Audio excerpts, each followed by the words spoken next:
matur nuwun wilujeng kala genduk niken wis ngaturake setya tuhu ya Mak. Ya dikutang-kutang so yen Mbak Niken ketemu jodoh entuk priya sing bener-bener setya tuhu karo panjenengane. Amin ya rabbal alamin. Kaya ngono kuwi.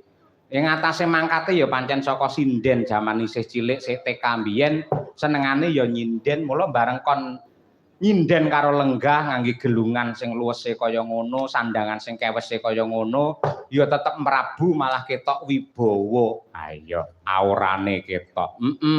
Padha karo Mbak Tuti.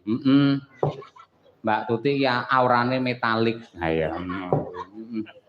Mbah nuwun, sembah nuwun yang tanpa upami. Ya. Karo ngaturake sapa? Ya. Nggo nggih gemeni wektu wong dasare iki jam 12 nduk. Mau lakone ngarepe dawa wae. Nggih to.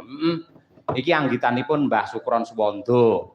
Lampanipun Wahyu Kamulyan utawi Pandhawa Sesuci. Wah iya.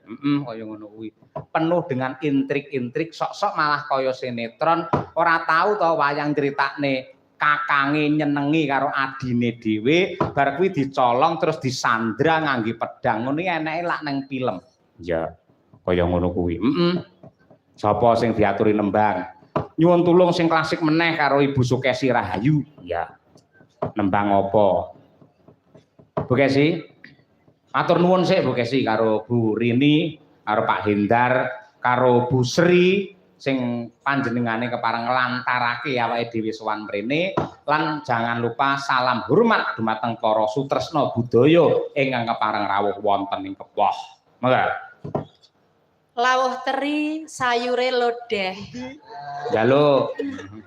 Ibu Rini mugi-mugi rezekine akeh. Amin. Mangan rendang sayure ya lodeh. Bapak Dalang mugi-mugi ora rabi maneh. Aku arep ngamini abot ngono ya lho. Ya semoga-moga Bu Kesi. Sak ngono parian kabeh. Ya, mimpin saka Mbak, ayo Mbak Luna Maya, Mbak Luna Maya. Parian ndongake Bu Rini. Ayo karo Pak Hendar. Ayo, piye? Tuku teri menyang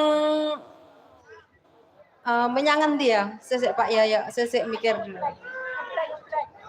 Blank. Tuku teri menyang kutha mboten. Kutha Ngawi. Mugi-mugi Bu Rini tansah kathah rezeki. Amin. Selanjutnya monggo Mbak Mira Eka Sumber Kencana. Ayo. Mboten teri, Pak. Ana geni ra iso mlayu.